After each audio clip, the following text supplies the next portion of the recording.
Obrigado.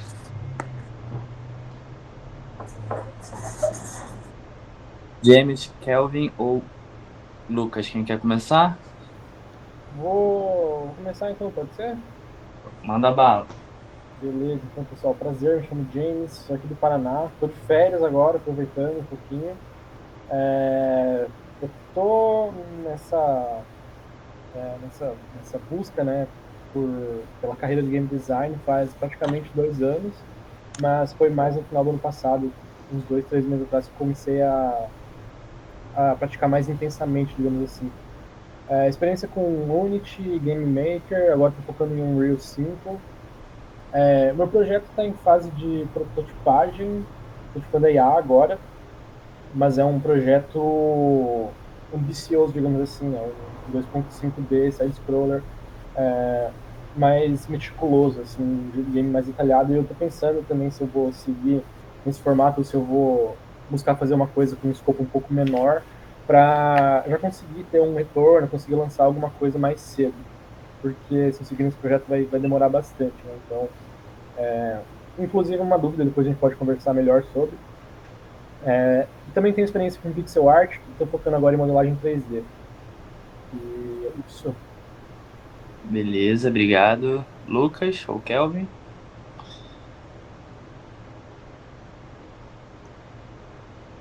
Cara, acabei de chegar, não sei qual que é a pauta aí. É só para você se apresentar, para todo mundo te conhecer, você falar como é que tá o pé do seu projeto também. Boa. Então, muito prazer aí, pessoal. Eu sou o Kelvin, eu sou economista, não sou da área de desenvolvimento especificamente. Encontrei o projeto ali no Instagram, estou vendo aí, de repente, como posso interagir aí com vocês de uma maneira geral. E eu estou empreendendo um projeto, que é uma empresa, na verdade, chamada Okame, que nosso intuito é desenvolver jogos de educação financeira. Em um primeiro momento, num contexto de jogos de tabuleiro, num contexto de jogos físicos mesmo, para que a gente consiga fazer com que alguns conhecimentos dentro do mercado financeiro sejam mais tangíveis e mais divertidos também num contexto, num contexto de jogos, né? A gente pega aí algumas mecânicas de jogos que já são tradicionais dentro do mercado de tabuleiros, aqui eu não estou falando de War, né? Estou falando de jogos um pouquinho mais desconhecidos, talvez, ou de alguma maneira mais conectados com o universo de jogos de tabuleiro. E o intuito é que, eventualmente, em algum momento, depois que a gente teste um MVP ou outro, a gente consiga entender, tá, esse produto ele fez sentido, ele de alguma maneira ficou popular, de repente faz sentido a gente trabalhar alguma coisa relacionada no mercado online, né, no mercado no mercado digital. Então daí o intuito é, pô, como é que a gente faz isso, como é que a gente digitaliza isso, e como é que a gente então coloca isso para rodar num universo que para mim é totalmente novo. Então, a princípio a gamificação ela é física em contexto de infoprodutos e eventualmente entender um pouco mais desse universo de jogos aí de games. O James falou um monte de terminologias aí que, particularmente, eu não entendi nenhuma delas. Então, espero poder entender um pouco mais disso aí no decorrer do processo. Prazer, pessoal. Valeu. Só pra, Obrigado. só pra já dar um parênteses, você falou que você tá querendo ir nesse jogo de tabuleiro, com recursos financeiros e tudo mais. Você tem um exemplo que é o Monopoly. O Monopoly ele simplesmente vendeu mais do que 270 milhões de cópias no mundo. Então existe aí um potencial aí. Perfeito, perfeito. Obrigado, Marcos. E tem a versão online também, né? Então, só seguindo para a gente terminar as apresentações, o Lucas também é novo. Por favor, se apresente.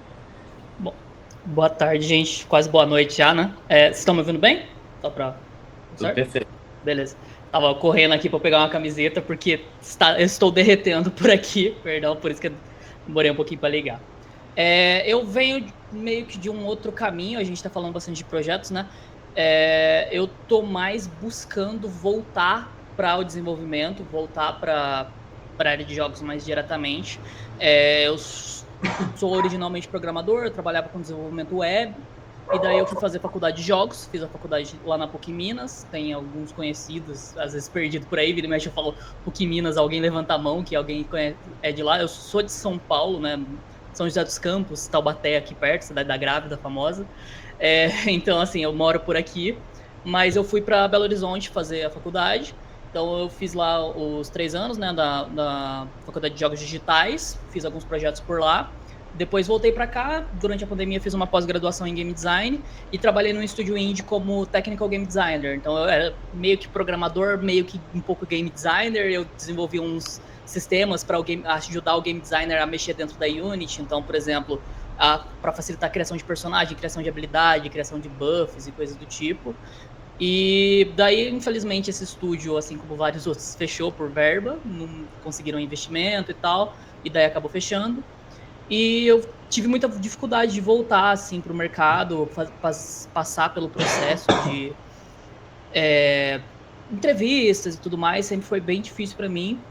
E daí, nesse ano de agora, eu acabei passando por uma avaliação psicológica bem extensa e descobri que eu sou autista, tenho TDAH também. E daí agora faz um pouco mais de sentido essa dificuldade, um pouco de interação, um pouco de participar de entrevistas e tudo mais. Mas agora eu tô voltando um pouco para isso. Atualmente, eu sou professor, principalmente. Eu tô dando aula em técnico de informática na parte de jogos. Então eu ensino Unity, eu tenho uns projetinhos bem legais de alunos que a gente conseguiu desenvolver, que até para mostrar, dependendo.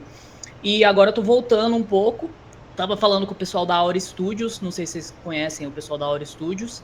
Eles estavam na BGS no ano passado, estavam com uns projetinhos, e agora a gente tá vendo, deu entrar junto num dos projetos dele e tal, mas é isso, assim, por enquanto. Tô tentando voltar como game designer, como programador pra área de jogos, basicamente. Aula onde? Você dá aula onde?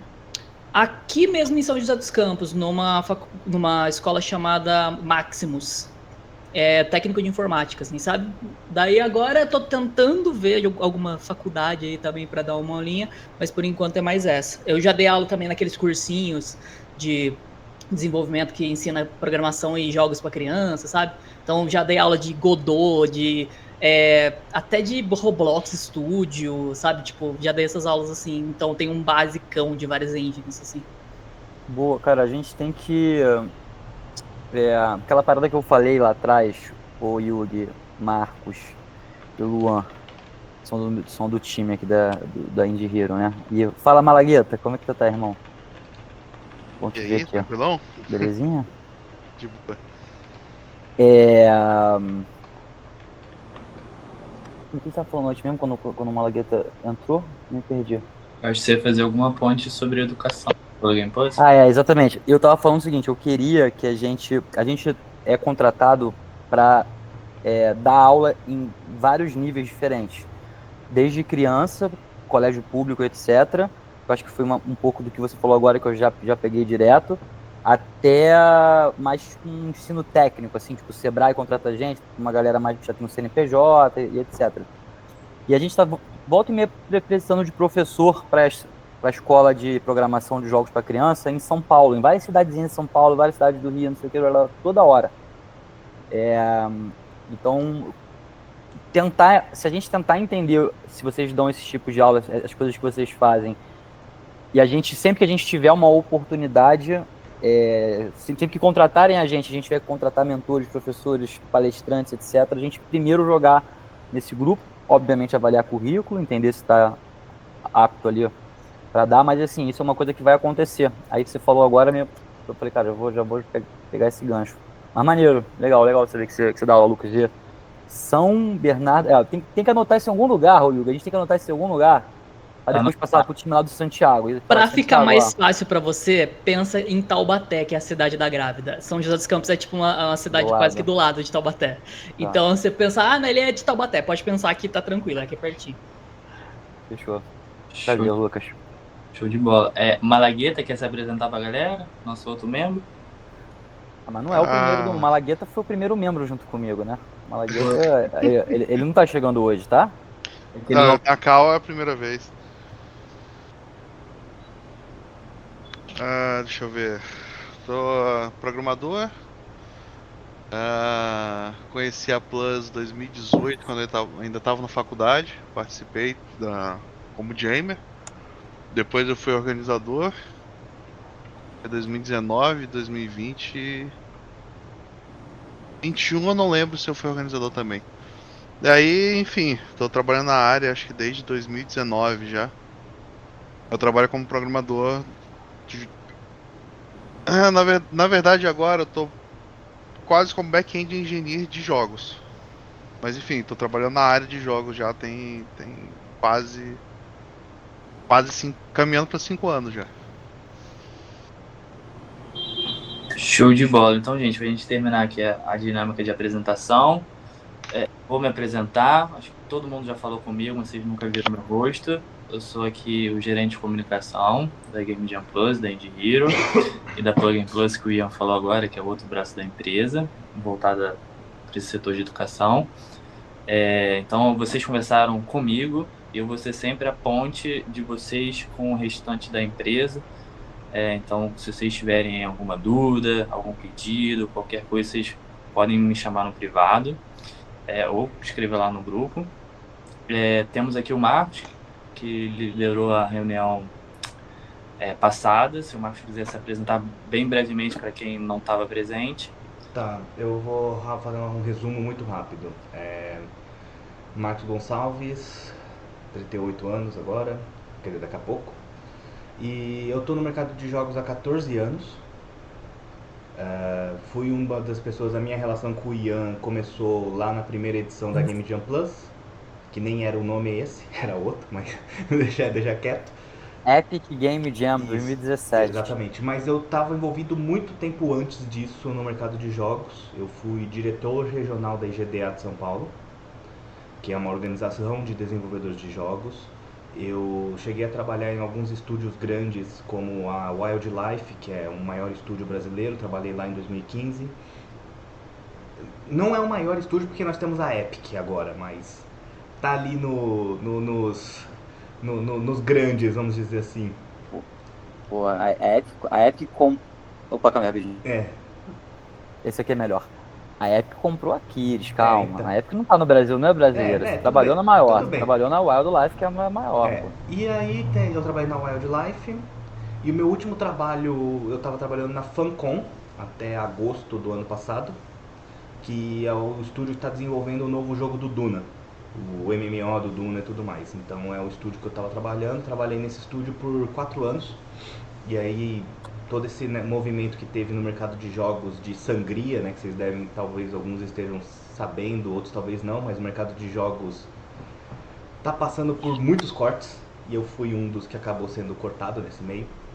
Mas eu tô aí basicamente no mercado de jogos há 14 anos, fui um dos fundadores da Indie Warehouse, é uma empresa que já faliu, mas foi a primeira grande aceleradora, coworking, cluster, local de interação dedicada ao mercado de jogos, era em Brasília esse espaço.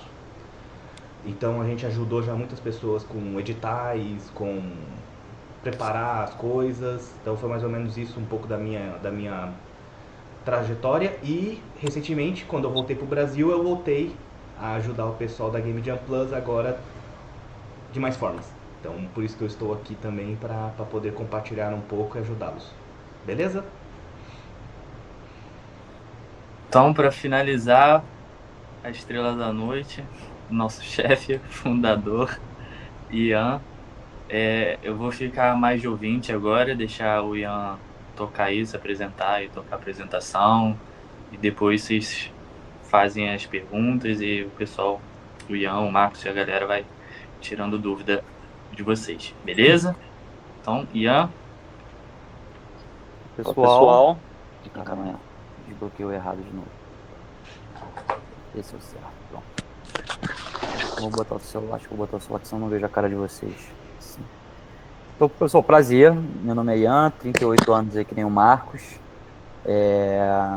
Eu sou fundador da Game Jam Plus, fundador da Indie Hero, fundador da Plugin Plus. Mas hoje em dia não sou mais o CEO. O CEO é a Juliana da Indie Hero da Game Jam Plus. E a Plugin Plus hoje nem tem CEO, para falar a verdade. E minha especialidade é mais a parte de negócios, né?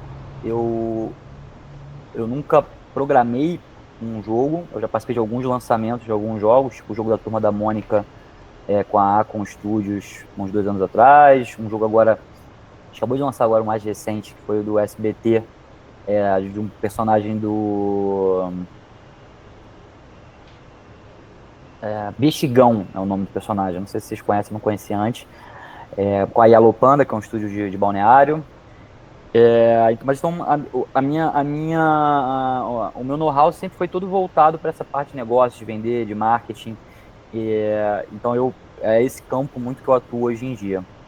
E o Yuri me chamou aqui, ele falou, cara, vamos falar sobre pitch, né? Eu participei lá do programa Shark Tank, foi um pitch que deu muita repercussão, assim, eu acho que eu pude mostrar ali boas técnicas de como fazer um pitch, e a ideia era transmitir algumas dessas técnicas que eu usei ali no Shark Tank especificamente, e também falar um pouco sobre captação de investimento, né?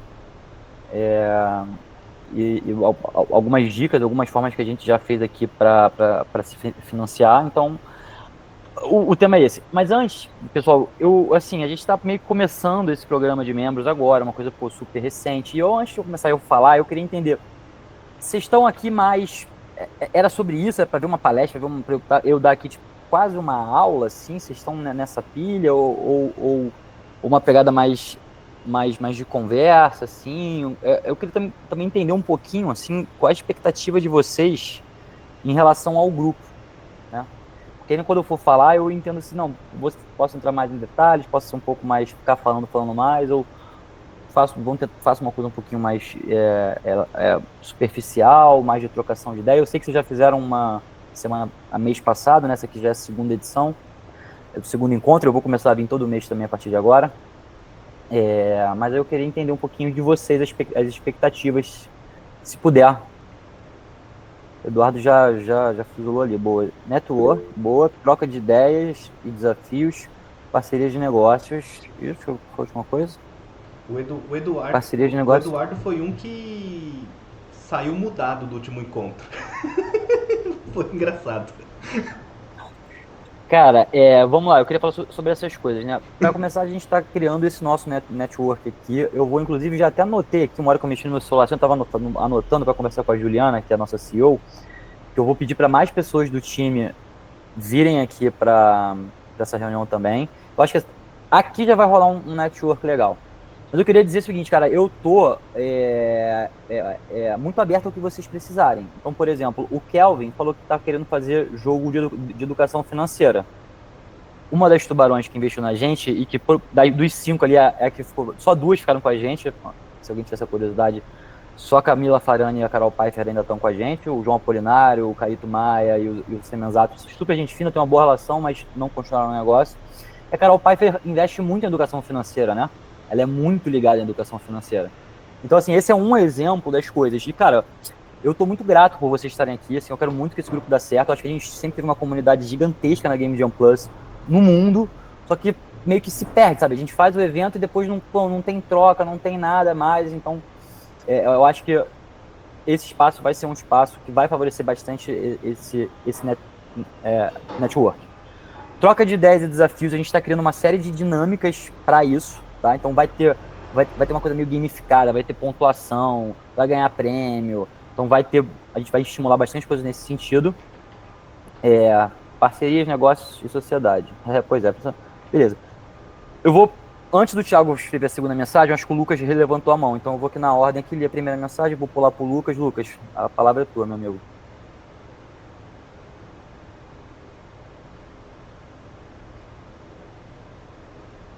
Lucas, você pode falar. Perdão, gente, tava ligando aqui de novo pra aparecer. Cara, eu acho que né, você fez a pergunta do que a gente tá esperando, eu acho que é mais ou menos essa ideia mesmo.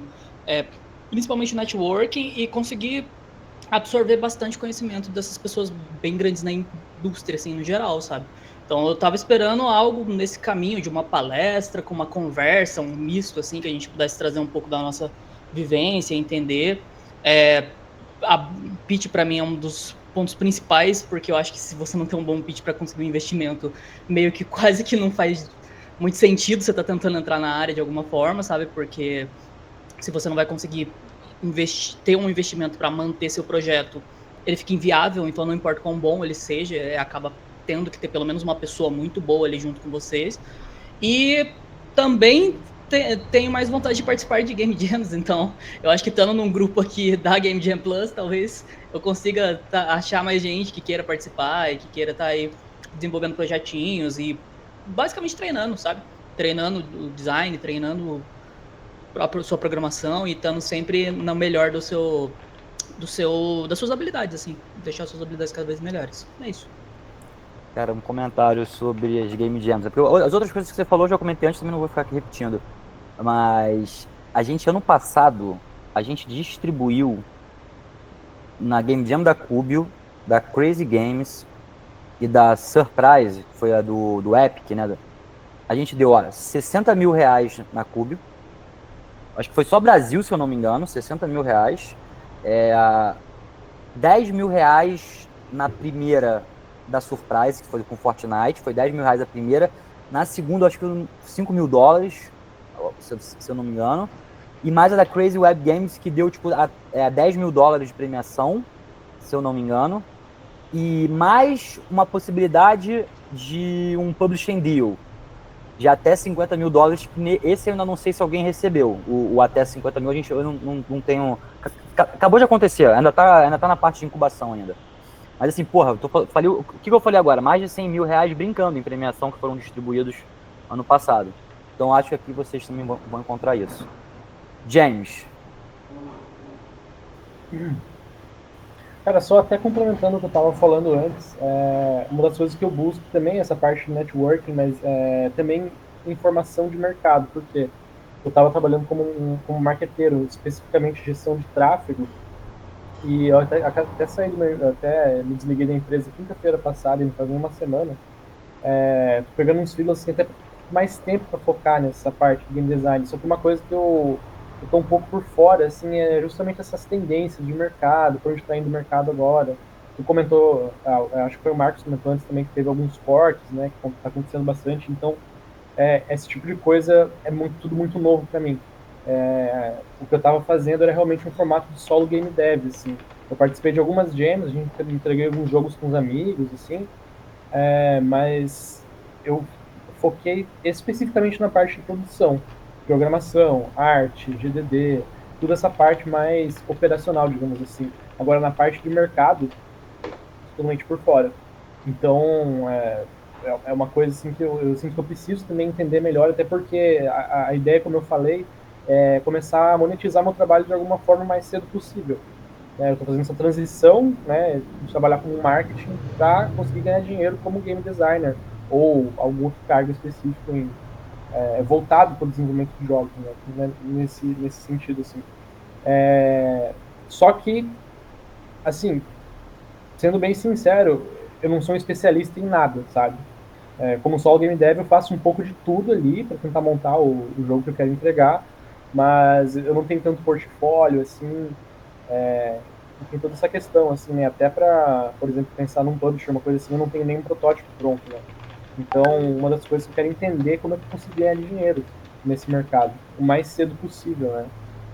Talvez se eu deva focar em alguma coisa, por exemplo, um aspecto artístico do jogo, por exemplo, de 3D ou pixel art, uma coisa assim, e até como conseguir chegar nesse pessoal, né, em estúdios, assim, apresentar o meu trabalho, uma coisa também nesse sentido. Estou mexendo bastante no LinkedIn, né, e uma coisa que eu reparei é que várias vagas têm como requisito, né, o entendimento do mercado de jogos. Eu fico tipo, porra, né, então eu estou buscando aí essa frente, é uma das coisas que também eu espero que a Game Jam Plus, então, também vem agregar nesse sentido para eu conseguir me preparar melhor para entrar no mercado definitivamente, entende? Total. O Marcos, vamos convidar o Zambon para fazer um dia aqui com a gente falando sobre esse tema, dados do mercado, Zambon é um como bom monetizar. cara. O Zambon é um bom cara. Eu coloquei aí um link que é o último reporte da Newzoo. A Newzoo é um dos reportes, não é coisa assim, é o mais famoso, famoso, né, hoje em dia. É o mais usado. Só que normalmente eles têm a versão gratuita, que já vai dar algum panorama para vocês, e eles têm a versão paga, mas não se preocupe com isso, porque a gente está falando de uma pesquisa que custa, sei lá, 30 ou 50 mil dólares para poder comprar, né, a versão paga. Né? Então não se preocupem com isso. Isso é para quem realmente já tá. É pros AAAs, é pros caras muito grandes que precisa saber os panoramas e as tendências. Que pros caras 50 mil é tipo. Nada. Né? Então. Mas vocês conseguem pegar já um link aí que já vai te dar informações, por exemplo, como está a distribuição do marketing. Se eu não me engano, estava 51% mobile, e aí outros segmentos pegando esses outros 49%. Vocês conseguem já ter algumas informações, né, de modo geral, já deve ajudar isso. E se você quer se aprofundar na parte do game design, eu deixei 2 livros ali no chat, que é o Rules of Play. Na minha opinião, esse livro é necessário para todo mundo que quer trabalhar com jogos. Ele é bem curtinho, ele é muito rápido de se ler. O Lucas abanou a cabeça ali como do tipo, beleza, eu já li esse daí também. E o Book of Lances, ele é uma bíblia. Esse daí você lê com parcimônia e conforme que você precisa, porque ele é um calhamaço desse tamanho mesmo. Mas assim, já pode te dar uma ajuda muito grande em vários panoramas e coisas do gênero que você está querendo fazer nessa sua transição. E é isso, é começar a botar a cara. Você falou o negócio de game design. Eu lembro que o meu primeiro trabalho foi como game designer para jogos educativos. Eu trabalhava como engenheiro e larguei minha carreira como engenheiro. E aí o primeiro trabalho eu trabalhei com uma empresa chamada Skill Lab. E era um contrato horrível, do tipo, foi R$2.000 por 3 meses de trabalho, sabe? Não era tipo 2.000 por mês, era tipo 2.000 por 3 meses de trabalho, 3, 4 meses de trabalho. Mas eu precisava da experiência para tudo mais, para começar, então... Bem-vindo ao barco, basicamente. E o Eduardo. O Eduardo tá com a mão levantada, diga aí. Tô com a mão levantada, Obrigado. Boa tarde, pessoal. Agora eu consegui ter um tempinho aqui, consegui chegar aqui. James, eu queria depois falar contigo, cara. Trocar uma ideia, eu acho que você vai gostar da ideia que eu tenho para te dar. Eu levantei a mão mais para isso mesmo, porque eu acho que eu troquei bastante ideia, aproveitei que tinha pouca gente na última call, então acho que já passei muita coisa aqui das minhas dúvidas pro Marcos, já respondeu muita coisa, Cara, até hoje, Marcos, eu tô, cara, chocado com a mudança de mentalidade que você me ajudou a ter lá sobre a indústria de jogos, sabe? Tô nessa transição agora do mercado financeiro para a área de jogos, né? E essa mudança de visão vai me ajudar bastante a conseguir já rentabilizar esse ano, cara. O que você fazia no mercado financeiro? Eu sou gerente de projeto, tech lead, programador. Eu sou a equipe de TI inteira. Mas a galera do mercado financeiro, mais assim, mais com esse foco. Isso, com esse foco, exatamente. Então, cobrança, pagamentos, maquininhas, tudo que envolve parte de dinheiro. Eu trabalho já há muito tempo e aí eu tô querendo sair dessa área porque essa área ela paga bem, mas primeiro não é o meu sonho. Eu entrei para computação por causa dos jogos e segundo porque é bem desgastante essa área e tal, e eu quero trabalhar com uma coisa que eu gosto, sabe? Sei lá, eu pelo menos tenho essa visão. Mas assim, eu tenho um background gigantesco de como eu estou fazendo essa transição e tal, sabe? Para não estender aqui, é isso. Interessante, bem interessante. Seja bem Eu até falaria também, eu não sei o que você vai falar com o James, mas imagino talvez alguma coisa aqui, mas acho que talvez seja a mesma coisa. James, a próxima necessidade que eu tiver de gestão de tráfego, eu vou te dar uma chance aí, a gente vai fazer um teste contigo e ver se funciona aqui. Não é para agora, mas eu diria que não vai ser também muito mais para daqui a 2 meses. A gente está fechando 2 contratos grandes, um no Rio de Janeiro e um em Brasília. E aí eu quero testar algumas coisinhas, sim. A gente até tinha um gestor de tráfego. Sempre que a gente fecha uma Game Jam, a gente precisa de membros para Game Jam, a gente fazia alguns impulsionamentos para conseguir participantes. Deu certo em algumas, deu errado em outras. Mas agora, se a pessoa não está mais com a gente, eu vou falar contigo. O Thiago aqui em cima comentou, principalmente no network, a gente queria conhecimento sobre a área de games. Perdão, gente. Reforçando aí o que eu acho que muitas pessoas também já tinham falado. Thiago, você que conseguiu chegar em casa agora, quer falar aí? Conseguiu abrir a câmera? Quer falar um pouco? Então, é um pouco a mesma história ali do Lucas e até do James, se eu não me engano. Não, do Kelvin, que é eu tô com um projeto de games agora que tá no Startup NE. A gente tá avançando tá fazendo um período de aceleração, que é um jogo voltado ao ensino de empreendedorismo para microempreendedores. Então, também tem essa pegada de educação, de ensino, querendo ou não, um pouco financeiro ali, que pode ser que agregue também nesse ponto.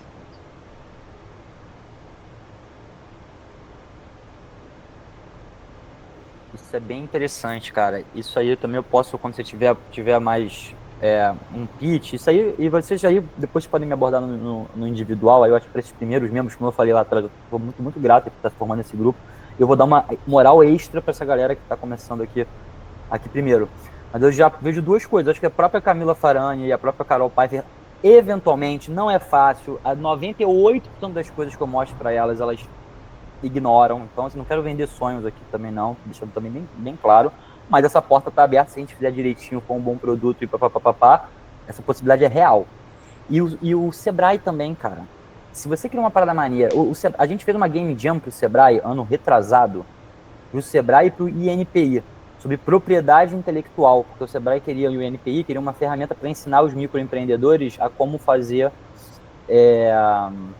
entender um pouco mais sobre propriedade intelectual, né? Através de jogos. Então, também tem algumas portas, tudo que for meio tipo assim, jogo educacional corporativo, eu acho que os meus contatos são mais para esse lado. Eu quero falar com uma publisher internacional, eu acho que eu posso talvez ajudar mais com a parte de pitch. Até uma coisa, um dos serviços, um dos benefícios que a gente vai botar para vocês, a gente vai fazer um relançamento aqui depois, eu acho, não sei como é que se o Hugo já passou, mas uma das coisas é poder fazer pitch para mim e para Juliana. A Juliana também é mentora de pitch da Embaixada Americana, ela passou na Young Leaders of America, que é uma seita norte-americana, como é que eu chamo? Como é que é mesmo? É uma... é aquela coisa que fala da Igreja Católica lá no século, sei lá, há muito tempo. Como é que é o nome daquela... Não, Inquisição é pra matar geral, não, aquele grupinho... Você fala a Igreja Católica Russa. Ortodoxa? Tinha um grupinho... Não, tinha um grupo... Fraternidade, sororidade... Não, é Opus Dei, não, não é Opus Dei, alguma outra coisa, tipo enfim, faz parte desses grupos maçônicos, sei lá, faz parte desses grupos maçônicos norte-americanos que eles escolhem líderes pela América Latina. Ela foi escolhida e ela é hoje em dia professora de pitch dos caras. Eu tenho aí a minha experiência com o Shark Tank aí, então, se vocês precisarem disso, vocês chegam na gente, dão um approach, mandam o projeto de vocês para uma primeira versão, pode ser apresentação, pode ser falado assim, e a gente vai dar um feedback para ajudar vocês. Deixa eu ver se tem mais alguma coisa aqui. Aqui são vocês conversando, perguntando coisas, falando do livro. Então, beleza. Alguém quer puxar mais alguma coisa? Senão eu já vou meter bala aqui em algumas de casinhas. Vou tentar ser rápido, cara. Eu não vou compartilhar a tela, eu vou ficar olhando para minha apresentação, mas eu vou pular algumas coisas para ser realmente mais papum, sabe? Mais uma conversa. A gente vai até preparar um e-book que a gente vai soltar, porque a gente vai lançar um curso para ajudar a galera que está indo para a GDC, a Gamescom, para preparar o pitch para esse momento especial dessa viagem, né? Foi um cara da Costa Rica que teve essa sacada. Enfim, vai lá, Eduardo. Obrigado. Você me ajudou a lembrar uma coisa que eu tinha esquecido quando eu estava no carro vindo para cá. Eu tô agora correndo atrás para comprar o ingresso de business da Gamescom Latam, né? Vocês já participaram? Vocês têm algo para falar lá de dica de como é que é? Porque eu não faço ideia de como é que é lá o dia, sabe? Vai ter o dia VIP lá, que é só imprensa e quem comprou esse ingresso VIP. Você tem alguma dica que você pode me dar para me preparar para lá? Muitas. Maravilha. Deixa só o James levantar a bola dele, eu acho que eu vou falar sobre isso já. Você mata os dois, aham. Cara, a minha dúvida é bem mais pontual, em relação ao meu projeto, porque assim, foi uma coisa que eu senti quando eu estava trabalhando ainda alguns dias atrás, que, assim, em relação ao estilo do jogo, tipo assim, vocês estão falando bastante de jogo mais educativo, ou até empresarial, né? O meu jogo seria uma coisa bem mais comercial, entretenimento. Só que é uma parada meio PG-18, sabe? Um jogo violento, um jogo com, sei lá, piadinha de sexo. Cara, eu tava super confiante na ideia, eu tava trampando assim em cima disso. E aí me deu uma crise de dúvida do nada. E até foi uma coisa que me desanimou bastante, assim. Porque assim, cara, será que vai ser bem visto? E será que ele vai querer jogar esse negócio? Então, assim, em relação a gênero, em relação a esse tipo de coisa, assim, tipo, isso rola, pode ser mal visto, pode ficar queimado, alguma coisa nesse sentido? Ou será que Eu vale a vou, pena arriscar? eu vou pedir ajuda aos universitários aqui, que para mim, pelo menos, está aqui em cima, porque de novo, eu sou especialista em negócios, galera. É business. O Marcos é o cara, tá aqui para mim, pelo menos.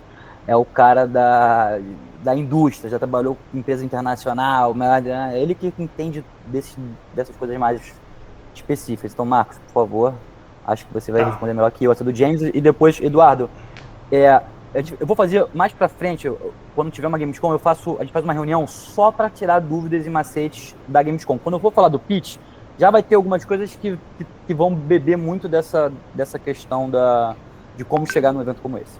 Bem, o que Beleza. eu posso falar é que tudo depende de uma união de dois fatores. Na última aula eu falei muito de comunidade. Eu falei muito de comunidade, como você ter que trabalhar e pensar em como... Porque o seu jogo ele pode... Você tem que definir primeiramente as questões de sucesso do seu jogo. Quais são os seus parâmetros de sucesso? Porque às vezes você está querendo fazer um jogo experimental. E você tá nem aí se esse jogo vai ser comercial, contemplado. Você só quer, tipo, passar uma experiência pros jogadores para ver um monte de gente saindo chorando com, sei lá... Eu vi, por exemplo, esses tempos atrás, eu vi uma experiência interativa. Não era um jogo, mas só para dar uma ilustração. De uma experiência interativa que fizeram com VR, demonstrando todo o desastre no Rio Grande do Sul. Entende? Não é uma coisa para ser comercial. Não é para ser uma coisa assim, mas o sucesso daquilo é passar uma mensagem. Mas assim, supondo que você tá querendo fazer um jogo gore, um jogo não sei que elas quantas, comercial, Mortal Kombat. Mortal Kombat tá aí, cara. Mortal Kombat tá aí. Tinha um outro jogo que era muito antigo, que eu não vou lembrar o nome dele, mas também era um jogo de luta, que foi só um jogo que foi lançado na época do PlayStation 1.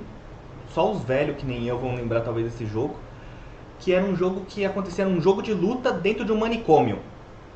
Não sei se alguém chegou a jogar esse negócio. Depois eu posso até procurar e mandar se a gente vai ter. Por sinal, Yugi, a gente tem algum grupo de zap onde toda essa galera vai se reunir? Pode ser interessante ter. Vai ser no Discord. Discord. Pode ser interessante para eu poder exatamente quando surge material, coisa assim, para lançar lá. E aí o que acontece? Era um jogo também de manicômio, um monte de louco, e aí tinha desmembramento, tinha não sei o que lá. Aqui no Brasil mesmo teve um estúdio que fez um jogo com essa pegada que era Flux, que era o Guts. O nome do jogo era o Guts. Que era um jogo basicamente como se fosse um parque temático, meio como se fosse um Squid Game, sabe? Um negócio assim, qual que é o nome daquele outro? Não é um Squid Game, é aquele outro da Epic agora, Fall Guys. É como se fosse um Fall Guys assim, só que tipo o parque temático, se você encostasse num lugar, tinha uma motosserra, aí você perdia o braço e não sei o que lá, sabe? Era um negócio cômico, mas também gore. Então, assim, tudo o que acontece é o seguinte, existe público.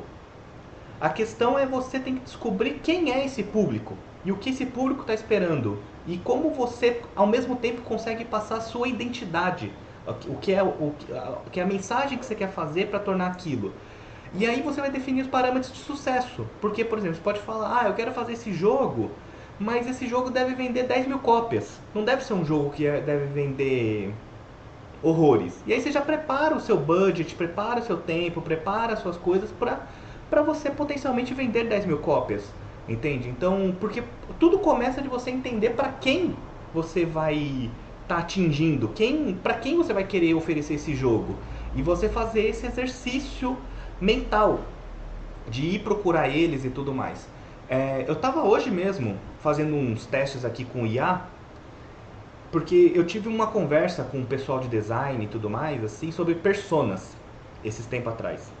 E eu acho que Persona funciona muito mal para jogos. Mas existe uma razão pelo isso. É porque a Persona, no caso para jogos, eu estava tendo esse debate com a IA. E a IA conseguiu me explicar como usar Persona pro mercado de jogos, que é você segmentar ela. Tipo assim, você sabe que não vai ter uma única pessoa que vai ser a representação do seu jogador. Você vai precisar meio que quebrar em múltiplas personas, do tipo, essa pessoa gosta disso dentro do jogo, essa outra pessoa gosta disso dentro do jogo.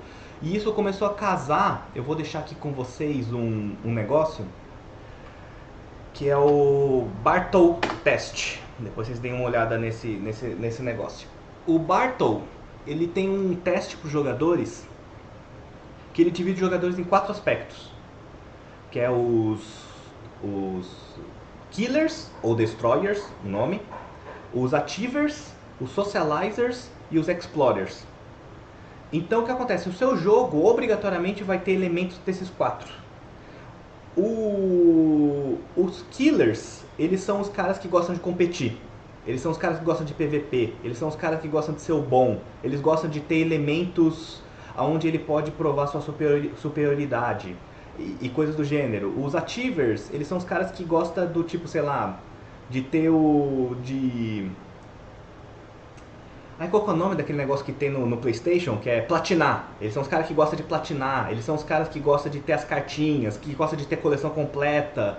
Os Socializers são os caras que gostam de estar na guilda, são os caras que gostam de organizar as coisas, são os caras que gostam de ter interações, são os caras que, tipo, meio que foda-se o jogo. Ele só quer estar ali pela galera, sabe? Acaba sendo um plano de fundo.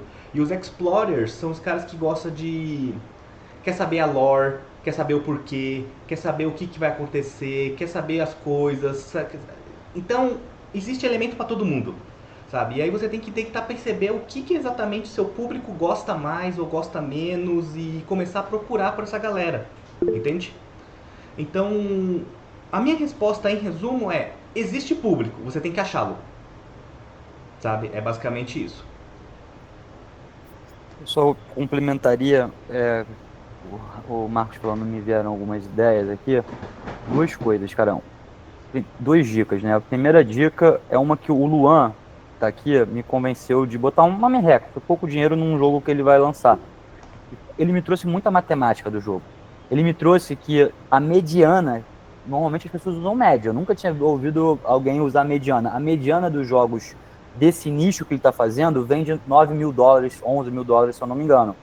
Ele me trouxe que 42% dos jogos, dividido da seguinte forma: 7% dos jogos desse nicho fizeram mais de $1 milhão de receita. 15% dos jogos desse nicho fizeram mais de $50 mil, sei lá, $100 mil de receita. E mais 20% fizeram mais de $25 mil de receita. Então, somando esses 3 níveis, dava 42% dos jogos fizeram mais do que $25 mil de receita. E esse jogo custa muito menos do que $25 mil pra gente. Então, eu acho que, assim, quando você for decidir por onde fazer um jogo, ou você é rico, ou você tem outro emprego e aqui é só um hobby para você, aí parabéns, aí faz o jogo que você quiser, vai ser feliz.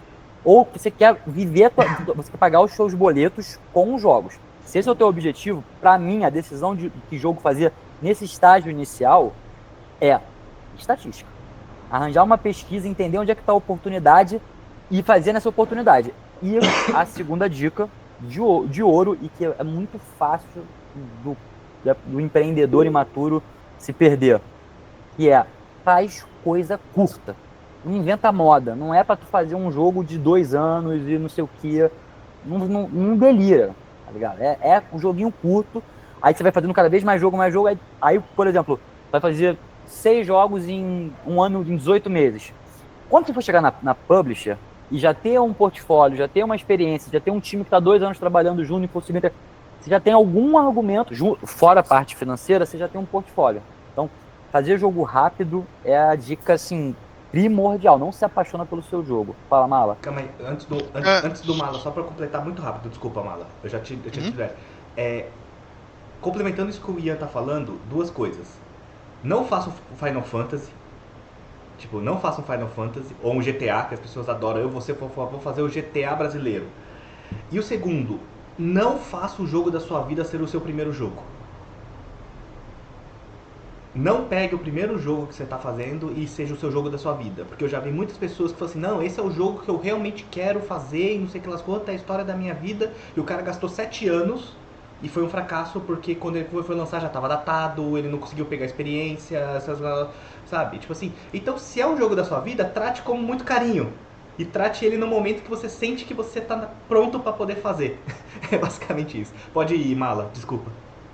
Tá, não, é só uma pontuada que eu acho importante também, que assim, opinião própria, né, mas nesse caso, se você tá começando, o que eu diria primeiro é tentar trabalhar com alguém, trabalhar para alguém mesmo, tentar entrar em algum projeto que tá rodando, ver como é realmente desenvolver um jogo do começo ao fim, e aí depois você querer correr atrás de fazer teus jogos. De preferência, faça enquanto você tá trabalhando, que você tem grana para ir se mantendo. Porque, querendo ou não, por mais que você possa fazer, por exemplo, igual o Ian tinha falado mesmo, tirar uma mediana, procurar um jogo que, assim, mesmo por baixo, você vai conseguir algum dinheiro, mirando baixo para você não passar mais de 6 meses trabalhando num projeto, ainda assim, você depende de uma loteria na hora que você tá lançando o jogo. Então, tipo, você pode ter o planejamento perfeito do mundo, maravilhoso. Na hora que você soltar, você pode vender nada. E aí, qual que é o teu plano B? Se o jogo é o único plano que tu tem, tu tá lascado. Então, assim, até pela própria questão de experiência, aprender como é que funciona trabalhar no jogo. Por exemplo, você quer mexer com o jogo 3D, entender que existem problemas na hora que você tá mexendo com 3D. Entender que não é só importar um modelo animado que vai dar tudo certo. Entender que existe um monte de problema quando você tá mexendo com uma animação, ou com sprite, com memória, com plataforma que você vai lançar o jogo, com o usuário dando review negativa. Tudo isso você pode aproveitar para ganhar essa casca enquanto você está trabalhando para alguém que está lançando o jogo. Aí você tem um espaço de aprender sem estar arriscando alguma coisa. Só complementando, essa dica é super válida. Porém, uma outra opção é como você já é de um mercado, você já é de um segmento, você já é de uma coisa que já te dá o seu sustento, é você realmente se arriscar e você ir fazendo no seu tempo livre. Porque você não está jogando dados do seu sustento. Você está falando assim, vou dedicar 2 horas por dia. Sabe? E aí o que acontece é o seguinte, acostume-se a pedir ajuda.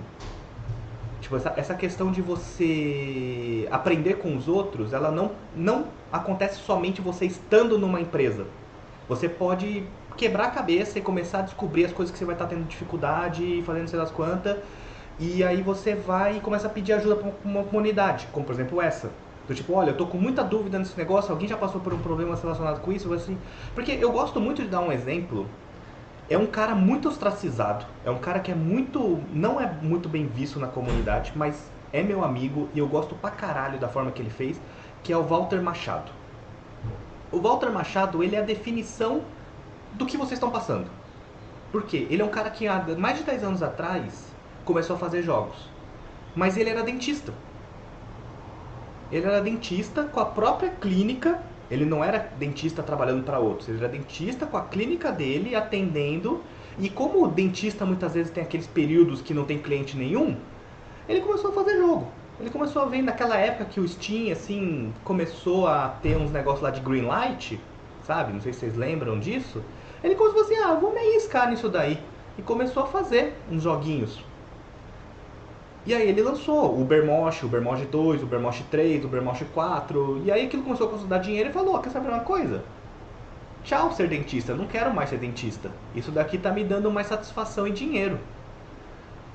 Mas ele começou a construir a comunidade, começou a construir o joguinho. E joguinho rápido, ele tinha essa dinâmica, que o jogo dele podia demorar no máximo 4 meses. Ele falou assim, eu só posso levar no máximo 4 meses pro meu jogo tá pronto. Fazendo vários joguinhos curtos, cada vez incrementando um pouco mais. Depois de um tempo ele tinha, sei lá, 5, 6 jogos, ele fazia um bundle. Tipo, você não vai comprar mais só um jogo sozinho, você vai fazer um bundle, tá aqui toda a coleção. Aí, como ele tinha um pacote grande de jogos, ele começou a participar de Humble Bundle. Não sei se vocês conhecem, que é aqueles negócios lá que você entra também, você coloca o seu jogo e ganha centavos. Aí ele falou assim, mano, tô ganhando. Tipo assim, ele foi um dos primeiros caras no mundo que começou a vender jogo por tipo R$2, R$3. sabe? E aí vendia o jogo dele por 2, 3 reais e vendia, sei lá, 20 mil cópias. Eu falei assim, pô, eu gastei 3 meses fazendo um negócio, me deu 60 mil reais?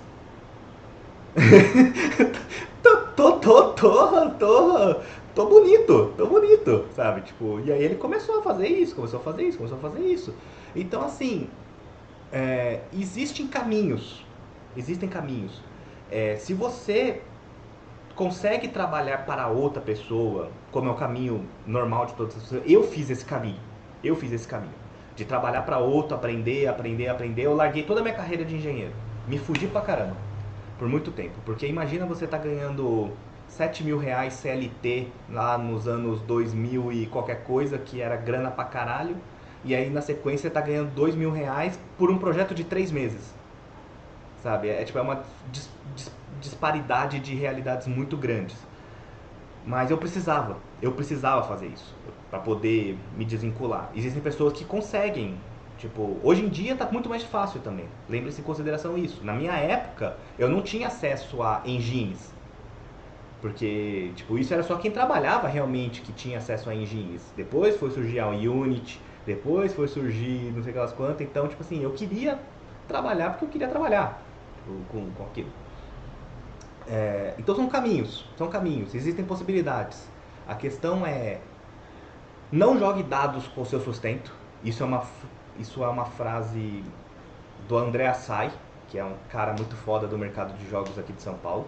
Ele falou assim, não jogue dados com o seu sustento, tipo, porque existe um motivo muito forte nisso, que é o que acontece o seguinte: se você está desesperado, isso se reflete no seu jogo. Se você está num estado de espírito que o seu jogo é o seu desespero, você precisa que aquilo seja um sucesso, porque senão você não tem como pagar contas, isso vai se refletir no seu jogo. Então não é inteligente você se pôr nesse tipo de situação, porque você precisa ter paz de espírito, porque é um processo criativo, é um processo que demanda que você esteja bem, sabe? É um processo que, porque senão você não consegue criar, vira uma espiral destrutiva. E bem, eu vou deixar as pessoas falarem aí que estavam na fila. Primeiro o Lucas, que levantou primeiro.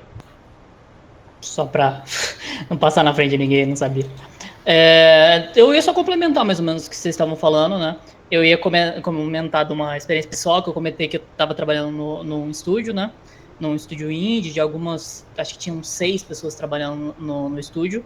E eu fiquei lá durante 1 ano e pouco, assim, trabalhando. E eu sinto, pelo menos, que um dos grandes motivos do estúdio não ter conseguido se manter e não ter dado certo foi querer dar passo maior do que as pernas, assim. Porque a gente estava fazendo um projeto, o projeto que eu estava trabalhando, ele era parecido com... Acho que alguns de vocês vão conhecer o X Infinity naquela época do NFT.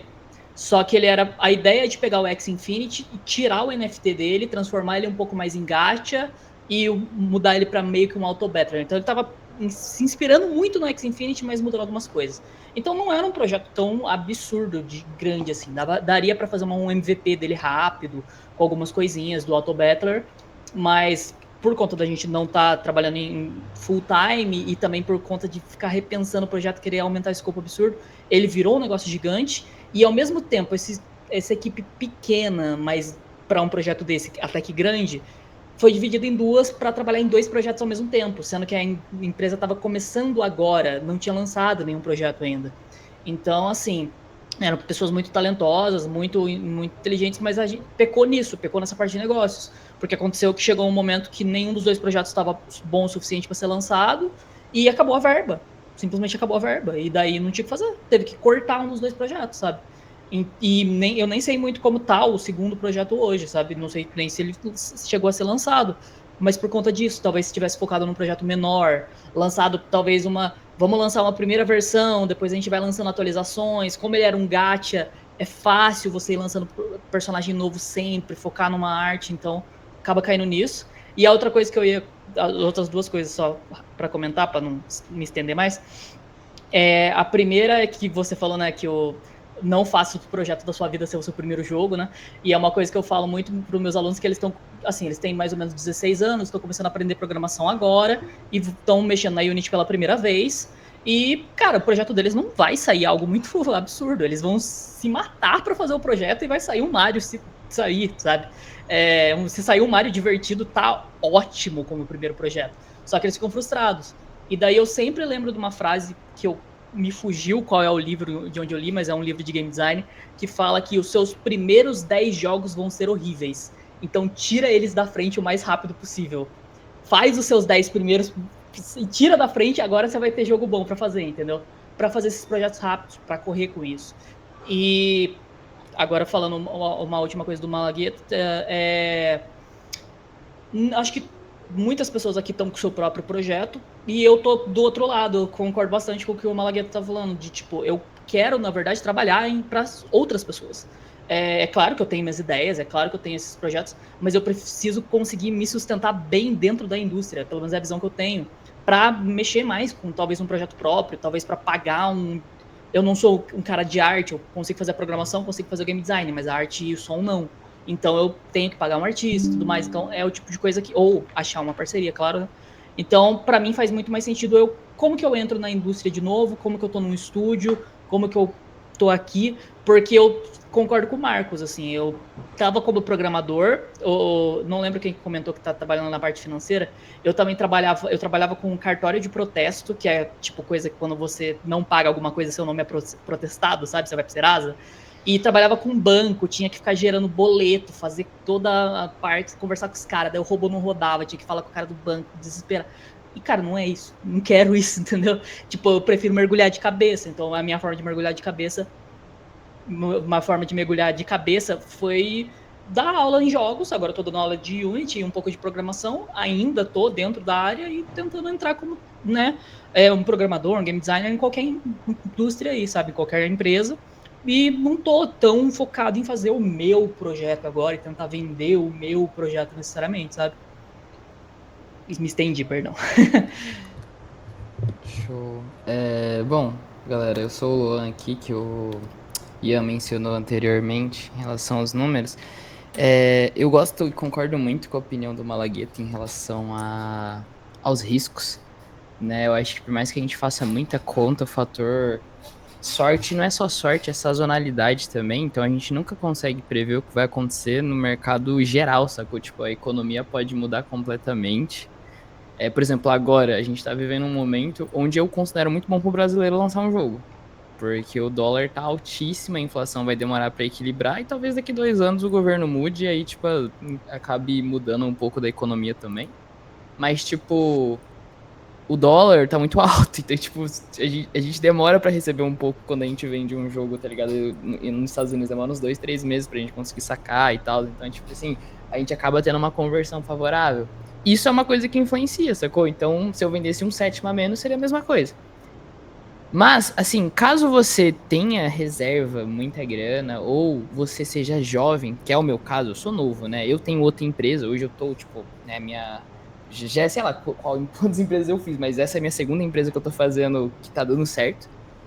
Então, pra mim é de boa. Mas, mesmo assim, se você tem, tipo, lá na faixa dos 20 anos e pode arriscar porque as suas consequências são baixas, eu não recomendaria você se preocupar tanto com plano B, plano C e tal. Eu acho a ideia de trabalhar até mesmo de graça para uma empresa que seja foda, só para você aprender os processos muito bons, porque eu não fiz isso.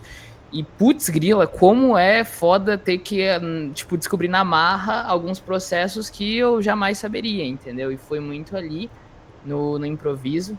O lance do seu jogo não ser o principal no primeiro lançamento, eu dou passos atrás até. Eu acho que os seus primeiros jogos tem que ser jogos que você conseguiria fazer em pouquíssimo tempo. Tipo assim, é que pra cada um pouquíssimo tempo vai ser diferente, porque fazer um joguinho de cartas e fazer um joguinho, sei lá, 3D já demora tempos diferentes, né?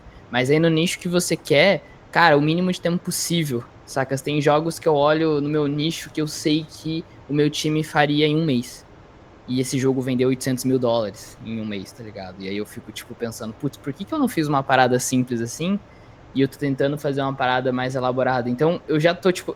Eu errei algumas coisas que falaram aqui, sacas? E eu acho que isso é muito importante pra vocês não cometerem o mesmo erro também. É isso.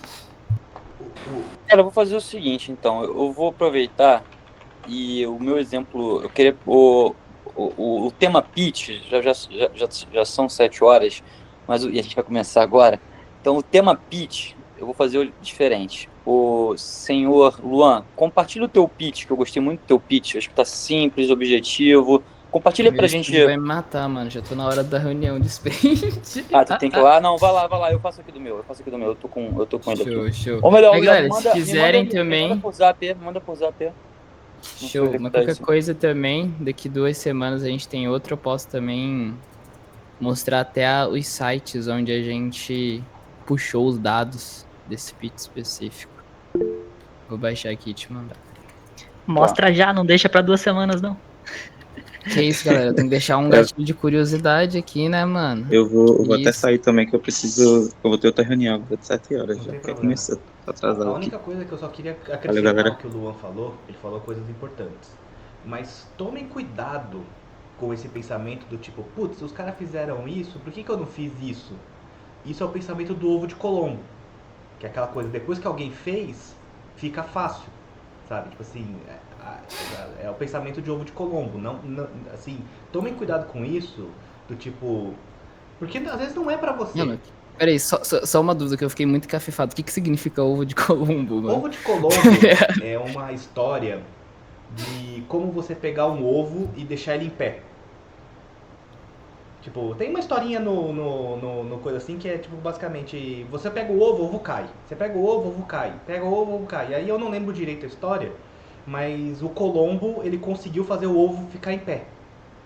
E depois as pessoas, mas isso é fácil. Só que, entende? Depois que alguém foi lá e fez e pensou, isso é fácil, sabe? Isso é, não sei aquelas coisas.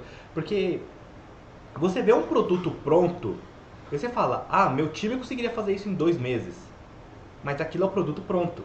Tipo, você já teve que tomar todas as decisões, você já teve que fazer todos os designs, teve que fazer todos os protótipos, teve que fazer todos os pensamentos, todas as análises, todos os testes AB, tudo para poder chegar naquilo. Então, depois que tudo tá feito, é fácil.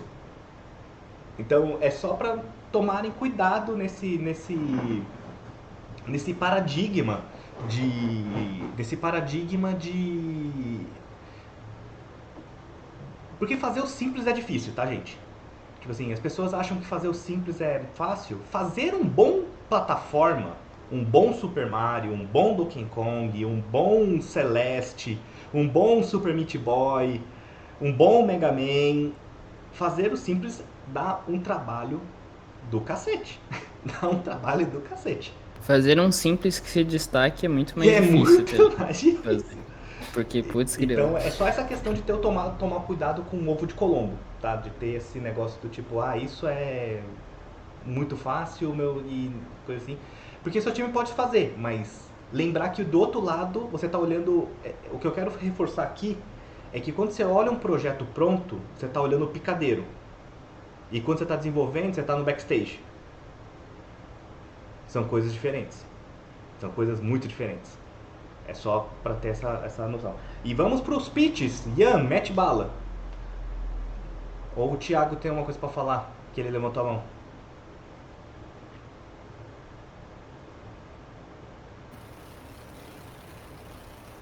Acho que ele só falou que ia pelo total, né? Eu não sei, ele tá com a mão levantada. Quer dizer, eu tô mutado. Eu não sei, ele tá com a mão levantada. Eu não sei se ele vai falar alguma coisa, se ele só saiu... Não, era só pra avisar que eu tô saindo. Tá bom. Beleza, boa sorte.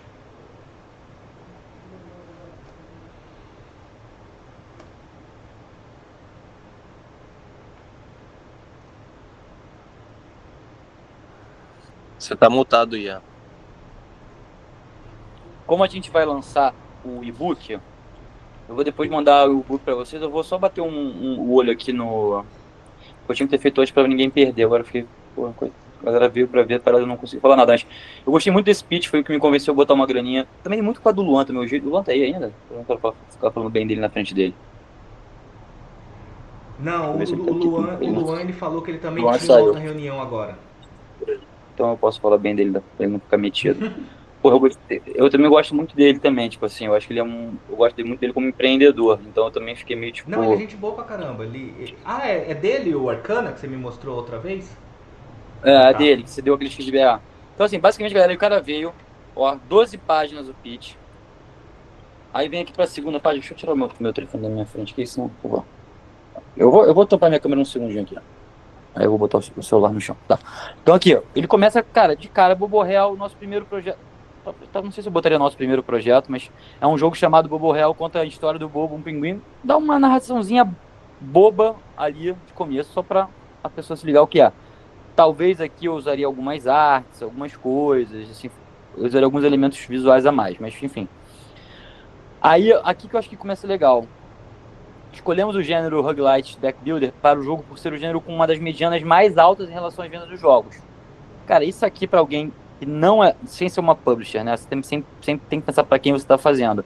Mas eu acho que até para uma publisher também, é porque não, o investidor normal, ele vai olhar só para matemática e foda-se. A publisher, às vezes, ela quer tentar entrar um pouco mais também no mérito do jogo em si, né? Pelo menos esse é o feeling que eu tenho.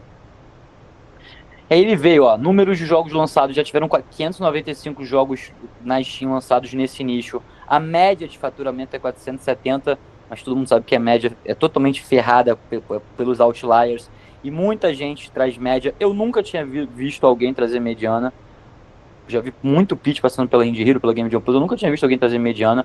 Ele trouxe a mediana e trouxe aqui o total desse nicho, né? 66 milhões. Aí ele veio aqui, fez aquela parada que eu falei pra vocês, ó. $1 milhão, porra, 7%, 100 mil, 15, 25 a 100. Então 40, cara, um cara vê isso aqui e fala, então eu tenho 42% de chance se esse jogo custar $20 mil, um pouco mais 100 mil reais, 6 meses de trabalho de uma equipe ali, não sei o que, mas seria até menos do que isso, né? Porque seria só o tempo dessa galera, mas enfim. Pô, eu recebo meu investimento de volta. E aqui ainda tem uma coisa legal, porque aqui você mexe com essa galera investidora, ela é gananciosa, né? Você tem que mexer com a ganância da galera. Cara, isso aqui é uma coisa boba que ninguém faz. Muitas pessoas fariam, 42%, acho que até aqui embaixo, né? Acima de 25%. Muita gente botaria só isso aqui, às vezes. Cara, o fato de você botar esse 7%, $1 milhão, diz pro cara que você tem 7% de chance de fazer $1 milhão com 10, 20 mil dólares, tá ligado? E aí o cara começa a falar, porra, irmão, sabe qual é? Vou botar aqui, cara, o que é 10, 20 mil dólares pra mim? Nada, sabe? Tipo assim, o cara gasta numa viagem pra Europa ali com a amante de 4 dias. Então, porra, eu gostei muito desses dados, isso aqui me chamou muita atenção. Aí ele vem com um roadmapzinho aqui, enfim, bem geral, assim, tipo, dá uma noção de que, ó, o jogo vai ter 6 meses, né? Já atrasou, mas vai ter 6 meses, o caramba. Opa, parou aqui. Ele bota mais, na verdade, mais 3 meses, ele dura 9 meses, na verdade. Aí ele traz mais referências. Tipo, de novo, mais referências matemáticas, com algumas estatísticas aqui.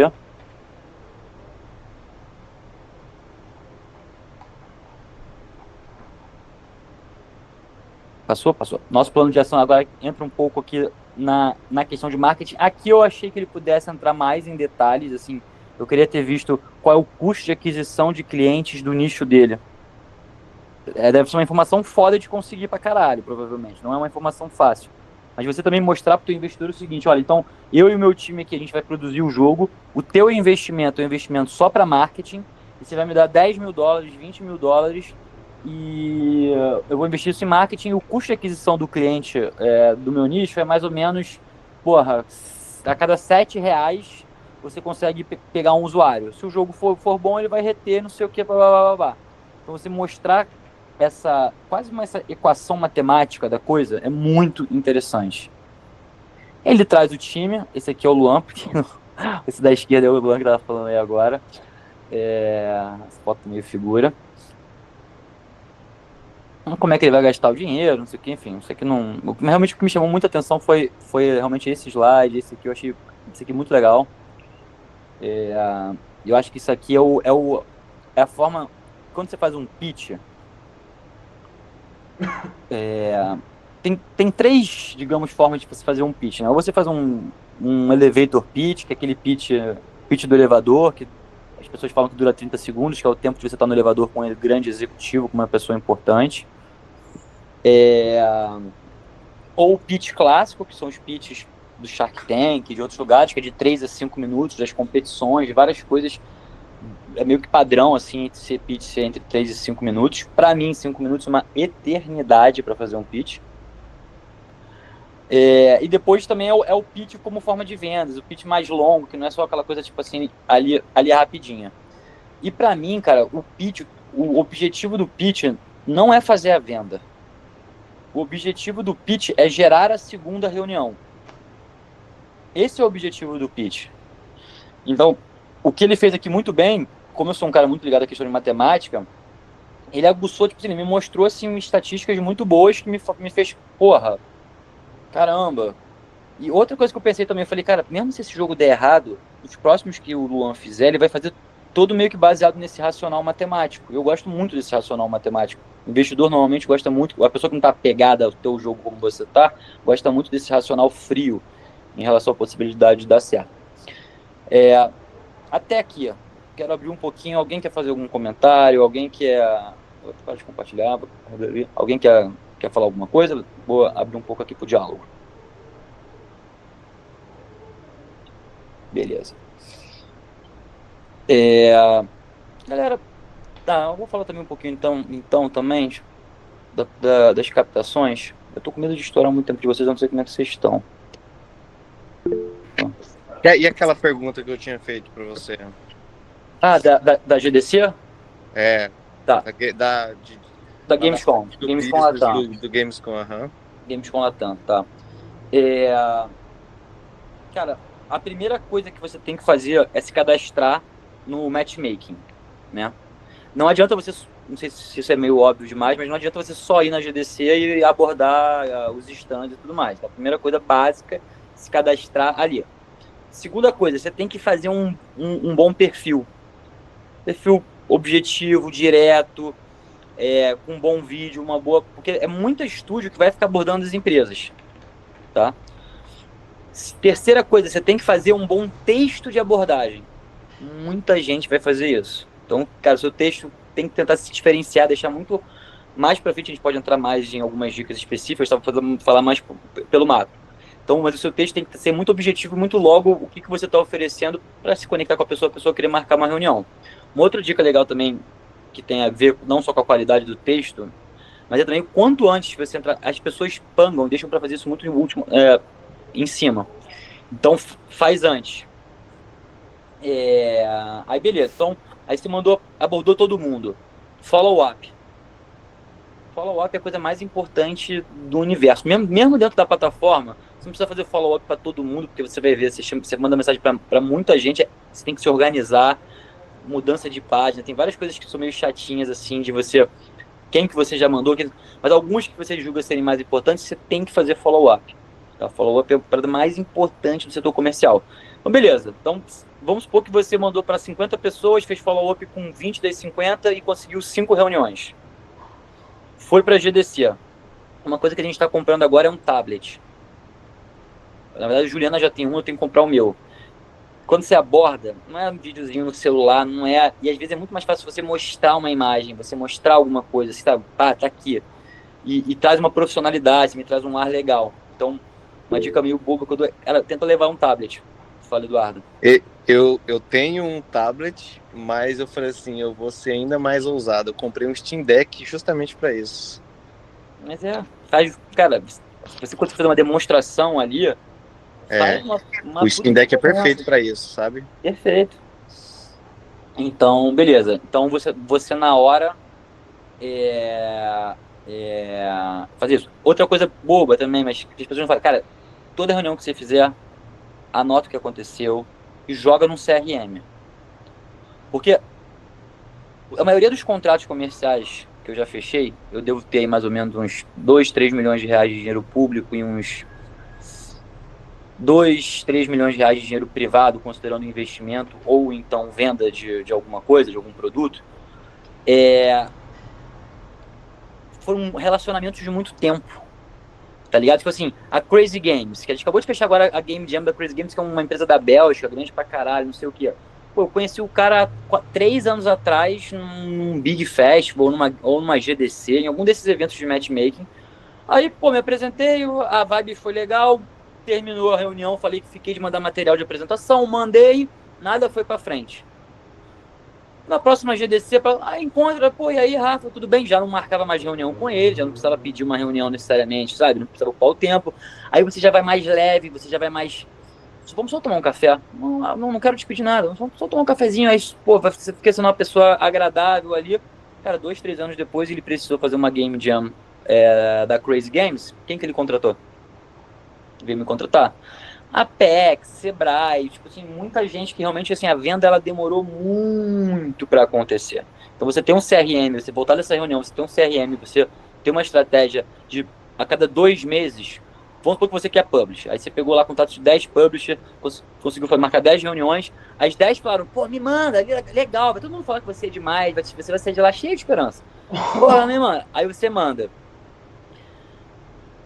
Vários vão te ignorar depois, não sei o quê. Cara, se a cada 2 meses você manda um report de como está o seu projeto, de maneira muito sucinta, one page, sabe, aquele one page, se quiser mais informações, clique no link e vai para os detalhes. Mas uma coisa que a pessoa bate o olho quando ela recebe, ela, não, é fácil e agradável de ler, vou só olhar aqui, até de curioso, fiquei até curioso, para saber como é que estão esses moleques. Então, a cada 2 meses, vai mandando esse follow-up para as publishers. Então, em eventos, cara, pensando na jornada de maneira bem macro, eu acho que esses são os pontos que normalmente eu faço aqui para conseguir. Cara, eu já consegui marcar em Gamescom quando era Big 60 reuniões. Eu tive 60 reuniões. Eu lembro que eu até mandei um e-mail pros caras. Falei, ó, se vocês precisarem de um garoto de propaganda para dizer que essa parada funciona aí, pode me usar. Porque marquei, você não deve. Quem tem que ser. Eu ouço falar da galera 25, 17. Eu tava com 63.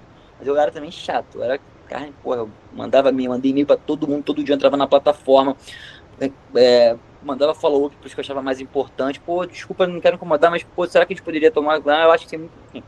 Marcos. Não, só complementando, eu vou querer falar um pouco sobre pitch, na sua essência, para vocês também saírem daqui com informação, mas esse negócio de contato e tudo mais, assim, eu lembrei agora, eu consegui resgatar aqui a informação.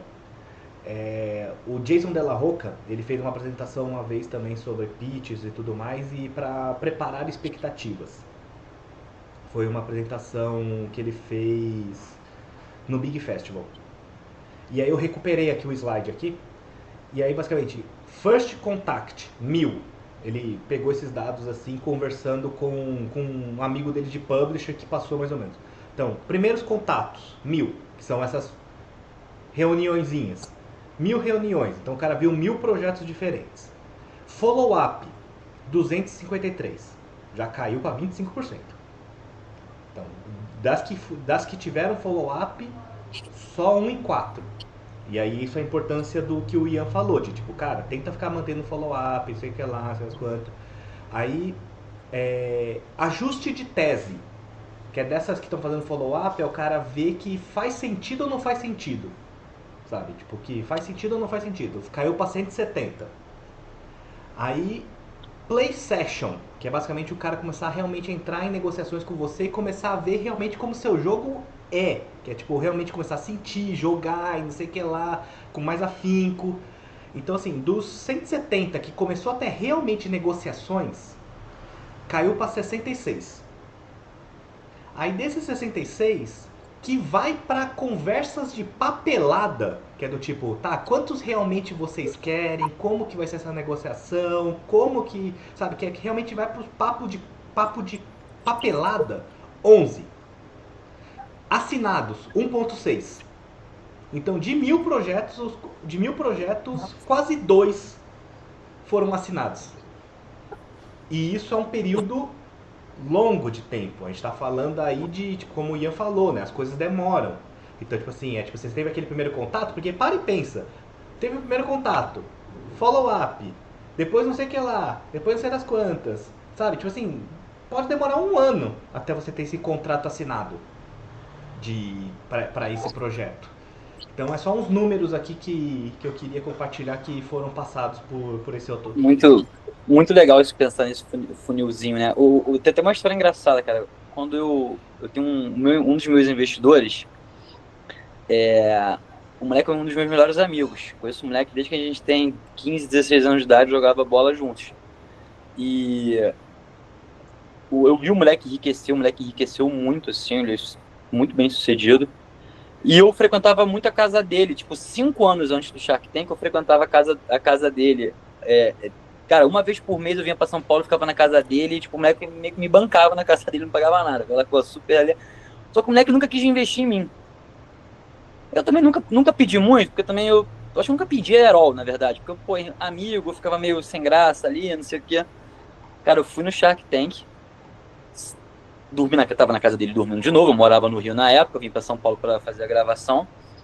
E aí, quando eu voltei do Shark Tank, eu falei, moleque, tu não acredita, irmão, eu fechei com os 5. Como assim, moleque, fechei com os 5, não sei o quê, blá, blá, blá, blá.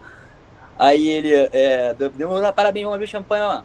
Dormimos. Dia seguinte ou 2 dias depois, ele, quero ser teu sócio. E vou botar dinheiro. E foi o primeiro dinheiro que a gente recebeu de investimento, porque os Sharks não botaram, né? Botaram R$1. Então, tipo assim, é isso. Tipo assim, eu tava 5 anos, com meu amigo de 20 anos, tava 5 anos na casa dele, mas ele precisou acontecer alguma coisa, ele tava ali acompanhando.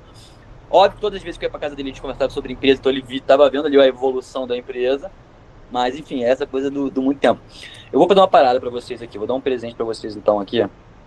Eu fiz uma cópia do e-book que eu tô preparando junto com o Luan. E não, ele não tá pronto ainda, então, enfim, vai vir uma versão melhor, mas se vocês quiserem, vocês já podem dar uma estudadinha aqui, brincar um pouquinho. São algumas coisas que leitor,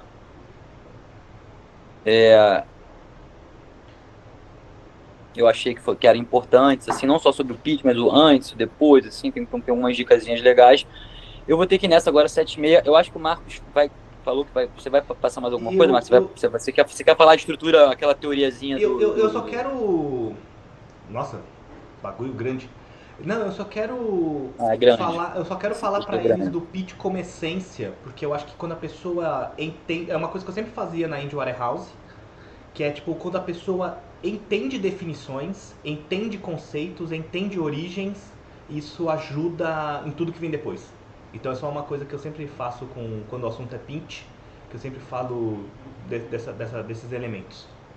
Se você precisar sair, não tem problema, eu toco aqui. Mas eu peço mil desculpas, eles como mandou um invite só de 6 às 7, eu não imaginei que pudesse ser. Eu acabei marcando uma coisa às 8 horas. Se eu não sair agora, eu também já vou terminar aqui, eu só vou terminar a falar essa última parte com eles e a gente vai encerrar. Beleza. Pessoal, para mensagem final, contem comigo, que se vocês precisarem, eu estou à disposição. Vou estar vindo aqui mensalmente para estar acompanhando o grupo. Eduardo, é comigo ou é outra coisa? Contigo.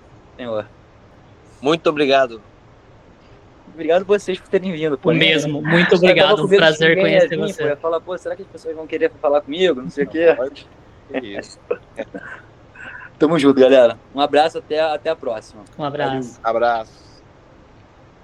Então, gente, eu só vou tomar mais um pouquinho do tempo de vocês. Desculpa, a gente está estendendo. Espero que esteja sendo proveitoso, que vocês estejam realmente... que esteja valendo vocês estarem gastando o tempo de vocês aqui.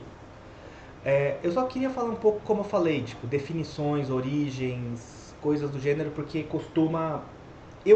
pela minha experiência, ajuda muito as pessoas a entenderem o que é um pitch, em sua essência. Algum de vocês sabe de onde veio a origem da palavra pitch? Da onde que veio isso? Veio do beisebol. Porque... Eita, aleatório, hein? E muitas outras coisas que a gente acha que veio de outras coisas também vieram de outros esportes. Se eu não me engano, por exemplo, o Scrum veio do rugby. Mas isso é uma informação que eu tenho que tentar confirmar. Porque era a formação de como as pessoas agiam no rugby acabou inspirando o cara a criar o sistema Scrum. Mas o pitch, ele veio originalmente do beisebol. Porque no beisebol você tem aquela figura que é o pitcher, que é o arremessador. Você tem o batter, que é o cara que está com o bastão. E você tem o cara que está com a luva. que é o catcher. Então, o que acontece? O cara percebeu e deu esse nome porque a situação quando você está fazendo um pitch, ela é muito parecida com você sendo o cara que está arremessando a bola para alguém que vai receber essa bola. E existem adversidades no meio do caminho que são representadas pelo rebatedor. Então a primeira coisa que tira, quando você começa a fazer essa analogia, é que você começa a perceber que a pessoa que está do outro lado, que é o investidor, ele não é o batter, ele é o catcher. Entende? Você está em dupla com ele.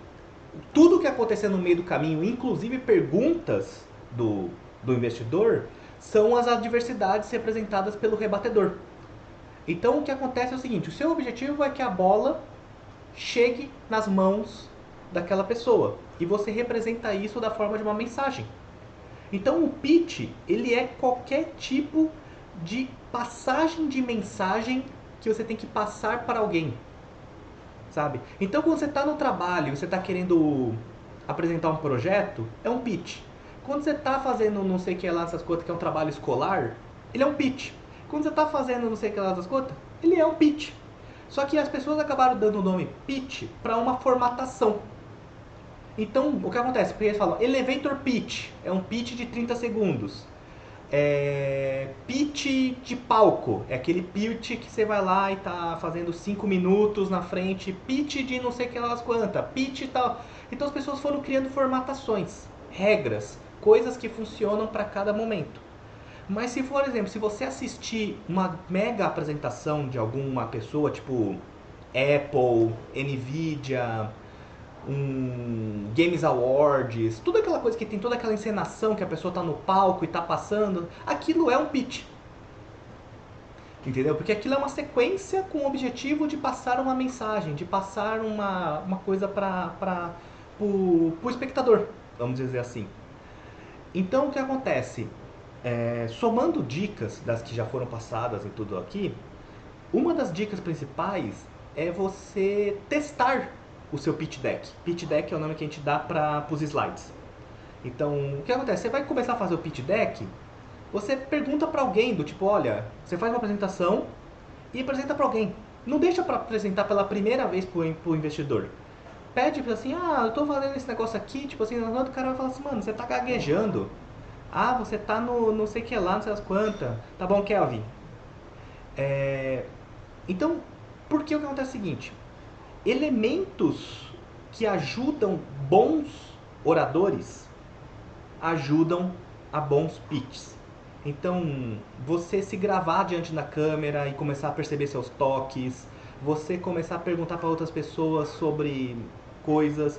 Então, quando eu fazia na Indie Warehouse, a gente fazia o grupo de pitch, a gente pegava todos os 8 estúdios que estavam participando do programa e todo mundo assistia o pitch de todo mundo. E aí no final as pessoas começavam a falar, olha, eu não entendi tal coisa. E a pessoa arrumava o pitch. Tal coisa aqui é uma dúvida que não tá tão legal pra mim, tipo assim, essas coisas estão meio confusas, você falou um número tal, depois você falou outro número, não tô entendendo direito. Vai lá e arruma o pitch. Porque o pitch ele é uma coisa interativa, que são todas essas adversidades. Mas quando você tem essa essência de entender que o pitch é simplesmente você arremessar uma mensagem e você quer que alguém que do outro lado vá pegar, se interesse, você começa a entender inclusive outras dinâmicas. Porque o que acontece é o seguinte, muitas vezes você tem um pitch pronto, mas você está observando, por exemplo, no Shark Tank ou coisa do gênero, e você vê que um dos caras que estão ali sentados se interessou por um assunto que você comentou. E você já treinou de, sei lá, uma variante de falar 30 segundos a mais sobre isso. Entende? Então o que acontece? Porque a questão do arremessador e do cara que está com a luva, o cara que está com a luva ele dá ordens. Não sei se vocês já perceberam isso no beisebol. O cara que está com a luva, ele fala uns comandos com a mão e o outro lado entende que ele tem que jogar bola curva, bola com caidinha, bola rápida, que é basicamente o investidor dizendo, cara, vai por outro caminho que me interessa mais. Isso são sinais que você vai pegando. E muitas vezes você pode levar isso só para um segundo momento, não tem coisa. Ou você já começa a captar esse tipo de coisa para você já estar preparado para um possível perguntas e respostas. Porque conforme as pessoas vão te perguntando, coisa assim, você já pode, às vezes você fala assim, pô, eu não quero colocar isso na apresentação, mas 10 pessoas me perguntaram isso, então eu já vou estar preparado que essa pergunta é muito provável que alguém vai me fazer, e você já sabe a resposta de cor e salteado. Então essa dinâmica acontece. De você do seu lado querendo jogar uma mensagem, querendo jogar um projeto, e do outro lado tem alguém querendo receber esse projeto, porque as pessoas acham que o investidor é um cara malvado, mas o investidor quer ganhar dinheiro. Sabe? Então se o investidor está vendo que seu projeto é interessante, seu projeto é alguma coisa legal, ele vai querer o projeto. Tipo, quem é que vai querer, sabe? E eu gosto de dar bons exemplos de muitas vezes de quando a comunicação às vezes não aconteceu provavelmente muito bem, ou não era o momento, porque muitas vezes pode não ser o momento, pode ser que não seja o projeto correto. Vamos dar um exemplo, por exemplo, da Netflix. A Netflix ela tentou se vender para Blockbuster. Não sei se vocês sabem dessa história. A Netflix ela tentou se vender para Blockbuster. A Blockbuster falou assim, não quero saber de vocês.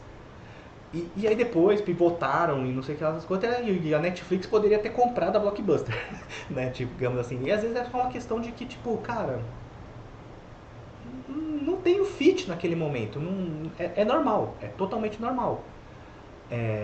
Não é que os caras foram burros ou não foram visionários, não tinha um fit, não, tipo assim, mas de modo geral o que eu queria só passar pra vocês é, tipo, terem essa mentalidade do que é um pitch na sua essência. Tipo, da onde que veio isso? Porque quando você tem essa imagem mental, fica muito mais fácil. Porque você está querendo criar algo que é para a pessoa do outro lado receber. Tipo assim, as pessoas que estão ali como investidores não são seus inimigos. Elas são as pessoas que possivelmente vão pegar o seu projeto. Sabe? Então, as adversidades que são representadas pelo rebatedor são as perguntas, são as coisas que não estão claras, são as coisas que não estão conformes. Por exemplo, sei lá, você está pedindo um projeto. Eu já vi uma vez um pitch, Eduardo, já te libero para você falar. Eu já vi um pitch, por exemplo, uma vez, que o cara pediu um dinheiro lá enorme, e depois na hora do benchmark, ele tinha uma chance muito pequena de recuperar o dinheiro que ele estava pedindo. Sabe, aí o cara tava assim, pera, por que eu vou investir se você mesmo está falando que a chance de recuperar o dinheiro é pequena? Sabe? Então, coisas nesse sentido. Pode mandar, Thiago. Pode mandar aí, Eduardo. Então, aproveitando o papo,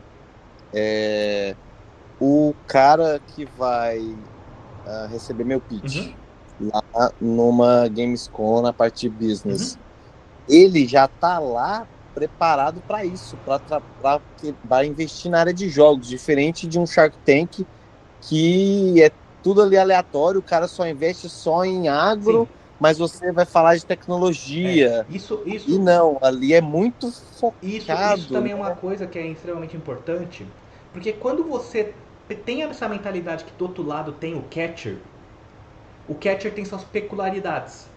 Tem catcher que gosta mais de bola curva, que ele gosta de ficar pegando aqui mais pro lado. Tem catcher que gosta de se adiantar. O que isso representa? Representa que você tem que conhecer com quem você vai estar conversando. Entende? Perfeito. Porque muitas vezes você vai estar você vai ter um pitch genérico. Beleza. Mas se você for realmente preparado, você vai ter esse pitch genérico ajustado especificamente para aquele cara. Sabe, você vai ter mudado 3 slides, você vai ter mudado uma coisinha que você já pesquisou e sabe que aquele cara é mais assim. Então, se você fizer um exercício de muitas vezes conhecer, porque, por exemplo, você está querendo vender um jogo que é de fazendinha, sabe? E aí você está querendo vender isso para um estúdio que não tá cagando para jogo de fazendinha. O cara quer jogo, sei lá, plataforma, sabe? Então, é você conhecer esse tipo de coisa também do seu negócio, porque às vezes você não tem, porque às vezes você tem um outro pitch. Sabe, às vezes você tem um segundo projeto, você vai para uma GDC, para uma Gamescom, você vai com 3 projetos diferentes. Entende? Aí você fala assim, não, esse cara aqui eu sei que eu tenho que apresentar essa bucha. Para esse outro aqui eu sei que a minha probabilidade é ser essa outra. E você vai se tornando mais assertivo, sabe? Porque Tipo assim, isso foi uma coisa que eu fiz com o pessoal também da Indie Warehouse, quando eu era responsável com eles. Eu falei, gente, vocês foram pesquisar quem são as pessoas que vão estar no júri?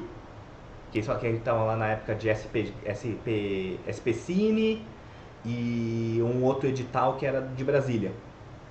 E a gente foi pesquisar quem eram as pessoas que tinham sido selecionadas como jurados. Lógico que a gente não fez nenhum tipo de conversa, de chegar na pessoa, né? Isso seria antiético e antiprofissional. Mas a gente pesquisou sobre a pessoa. A gente pesquisou as coisas que a pessoa gostava, as coisas que ela... A gente fez uma pesquisa dos juízes. E a gente começou a preparar nossos pitches tendo isso em consideração. E a gente teve 100% de aproveitamento, porque isso é uma coisa que pouquíssimas pessoas chegam nesse feeling do tipo, o cara vai lá e fala assim, eu fiz a apresentação aqui, sei que lá, eu tô fazendo... Sabe aquela frase... Sabe aquela frase que muitas pessoas falam, que é, eu sou responsável pelo que eu digo, não pelo que os outros entendem? Essa frase, ela é verdadeira, mas ela não é verdadeira para quem quer ser um bom comunicador. Para quem quer ser um bom comunicador, você tem que se preocupar realmente em deixar essa mensagem do modo mais claro possível para que ela seja entendida exatamente da forma que você quer que ela seja entendida. Entende? Então, era basicamente essas considerações que eu queria passar para vocês. Espero que seja coisa. Alguém tem alguma dúvida, alguma consideração? Com certeza. Eu saio daqui agora pensando bem de uma maneira mais assertiva como eu vou fazer um pitch, como eu vou me organizar de maneira a me apresentar ao mundo, sabe? Apresentar o meu estúdio, os meus jogos como projetos. Não necessariamente preciso fechar uma sociedade do estúdio, posso fechar uma parceria do projeto e tal. Então, tudo isso vai me ajudar muito. Eu tô gravando aqui minha tela, rapaz. Meu celular já deve estar morrendo já. Eu também tô gravando, Então, eu vou... Cara, isso aqui, na moral, vou falar pra vocês. Eu vou escutar 2 semanas seguidas como podcast, até o negócio... Eu tenho uma certa dificuldade de pegar rápido as coisas, mas eu tenho uma vantagem que é insistir até pegar. Tá. E quando eu pego, eu fico bom, sabe? Perfeito. Então, esse vídeo aqui vai ser muito importante. E é isso. Bem, gente, eu realmente espero... James, Lucas, alguma consideração, alguma coisa que vocês gostariam de perguntar, tudo mais? Ficou tudo claro? Ficou sim. Eu queria agradecer também, igual o Eduardo, eu queria agradecer. Eu acho que abriu bastante a cabeça em algumas partes, né? Eu sou uma pessoa que funciona muito bem quando eu entendo meio que a teoria por trás, então isso do pitch pra mim faz diferença. Algumas pessoas podem achar que é bobeirinha e tal, mas pra mim faz muito mais sentido eu pensar dessa forma até mais lúdica, vamos dizer assim, de como preparar as coisas, então pra mim funciona bastante. E eu queria só pedir mais indicações de livros, a gente entrou nisso, não sei como é que a gente vai fazer em Discord, eu acredito que a gente tem o nosso grupo de WhatsApp, né, o Luke tá lá também, mas eu não sei se vocês vão criar um Discord agora pra gente entrar, ou se eu não tô participando e já existe esse Discord, pra gente poder dividir essas outras, ver essa live da GDC que fala sobre pitch, que eu acho muito boa também, ou então olha que que nem você que citou do La Rocca, eu tenho esse documento aqui dele, dá uma olhada, que sabe, mais conteúdo sobre o assunto que a gente possa ver depois, sabe? Isso daí já seria com o Yugi. Yugi, você tá aí? Yugi? Tá jogando cartas. Eu acho que ele não tá aqui. Depois eu vou conversar com o Yugi, ele deve ter... E a gente vai ver como é que vai tudo isso. Yugi, estão perguntando aqui como é que vai funcionar o Discord. Como é que vai... Porque a gente meio que terminou aqui, mas digamos assim que o pessoal é voraz e eles estão querendo mais conteúdo. Então, para ter um canal para eu poder depois jogar coisas para eles. E pra gente poder se adicionar também, né, em LinkedIn, em outras... Manter essa rede de contatos que é sempre muito, muito válida, né? E entrou 2 Yugi. Normal. Pois é, isso é muito importante, cara. A questão ali de ter contato. Galera, desculpa te interromper, Douglas, porque eu tô em outra reunião. Aí eu entrei aqui pra usar o áudio nessa. Aham. Como o Marcos falou, a gente gravou esse encontro, a gente vai disponibilizar para vocês. Eu também vou montar um resuminho do que aconteceu aqui. Foi enviado vários links, várias dicas aqui no chat e nas falas eu fui anotando. Vou enviar esse resumo para vocês. E Discord, a gente tem uma reunião amanhã aqui na empresa sobre isso. Então, o que existe no momento é o grupo do WhatsApp, que eu também já tinha na cabeça. Espero mandar para vocês uma tabelinha que vai ter bem segmentado quem são vocês, quais áreas que vocês atuam e as redes sociais de vocês, para ter tabelado para criar esse network bem bacana. Beleza? Vou voltar lá para outra reunião, Marcos. Eu já vou estar encerrando aqui com eles. Muito obrigado, Yuri. Valeu, galera. Bem, gente, a gente acabou se estendendo aqui novamente. Vamos ter que ver como é que a gente vai fazer, porque eu quero passar muito conteúdo pra vocês. Tipo, e acaba às vezes estendendo e tudo mais. Mas eu realmente espero que tenha sido proveitoso. Para alguns foi a primeira reunião, para outros o Eduardo já tá aí a segunda. O Eduardo na primeira reunião ele saiu aqui quase pulando pirueta, velho. Foi uma situação engraçada. Com certeza. Pode falar, James. Não, rapidão, só também queria agradecer bastante. Eu fiquei encantado, gente, com o conhecimento de vocês e com essas visões assim, mais estratégicas em relação ao próprio mercado, em relação aos próprios pitches. Como eu falei, é uma coisa bem nova para mim. Eu estava mais focado na parte de desenvolvimento mesmo. E como eu falei antes, eu estava praticamente sem informação nenhuma em relação ao mercado, mas já peguei várias sacadas bem interessantes aí. Muito, muito massa mesmo. E, cara, é isso. Bastante coisa para processar também, né? Bem novo para mim, então. Mas é isso aí, gostei bastante. E, cara, eu fiquei muito, muito mais animado para ter mais reuniões como essas, porque foi muito proveitoso mesmo. Então, é isso aí, bora pra cima. Eu não sei se eu falo só por mim, mas para mim, cara, não me importa quanto tempo durar. Eu acho que talvez tenha pego o pessoal meio de surpresa, porque realmente estava marcado até às 19, né? Então acho que muita gente acabou, né? Nossa, tem outro compromisso. Mas se a gente marcar e falar assim, as reuniões vão ser de 2 horas, de tal hora, cara, se durar 2 horas, 2 horas e meia. Eu tinha comentado com o Yuki que eu acho que o sweet spot seria 1h30. Eu acho que o sweet spot, a quantidade que seria provavelmente ideal seria 1h30. E aí de vez em quando daria um tempinho a mais quando precisasse. Mas eu também gostaria de declarar aqui a minha inveja pelo Lucas, porque há muitos anos eu tentei aprender isso que ele acabou de fazer ali com a caneta. E eu falhei miseravelmente. Cara, esses são muitos anos moscando, girando caneta na mão. Dito isso, essa canetinha ela é modificada para ser mais fácil de girar, Eu sei, eu estudei sobre isso, eu pratiquei. Pen spinning? Eu pratiquei isso, eu falhei miseravelmente. Mas eu não consigo fazer nenhum dos truques também, cara. Esse aqui é o truque mais básico, é tipo o olho do skate, sabe? É um negócio assim do tipo que passa pelo dedão e não sei o que lá e vai, mano. Tem um outro que o pessoal fala que é um dos mais simples, que você bate aqui e ele gira em volta do seu dedão e você pega. Eu não consigo fazer, mano. É muito difícil. E os caras fazem uns negócios absurdos. Aqui nem a galera que joga ioiô, sabe? Mas, gente, nós estamos então encerrando. Se tiverem alguma coisa pra comentar, últimos comentários, coisas do gênero, estão totalmente ok? Bem, só agradecer. Obrigado, cara. Valeu mesmo, hein, por esse conhecimento gratuito, foda pra caralho. Porra. É mesmo foda, mano. Muito foda. Que bom. Bem, gente, então vejo vocês no próximo encontro. Espero que isso vai se tornando algo corriqueiro, algo que vai...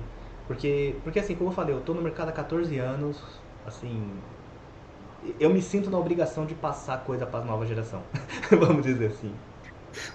Isso é muito bonito, cara. Isso é muito bonito da sua parte. Porque tem muita gente que não tá nem aí. Tem a galera que fala, eu me ferrei, eu não quero que vocês se ferrem igual eu. Não. Segue esse caminho aqui, sabe? Eu não sou desse tipo de filosofia, sabe? Tipo, eu realmente não sou desse tipo de filosofia. Bem, gente, então eu vou indo nessa. Eu preciso jantar. preciso fazer as coisas. Boa noite pra todo mundo. Valeu. Fiquem Falou, galera. pensando, fiquem mentalizando e muito bons jogos pra vocês. Por favor. Valeu. Vocês também. Boa noite, noite. tudo de bom, gente. Boa noite, queridos. Até a próxima. Até.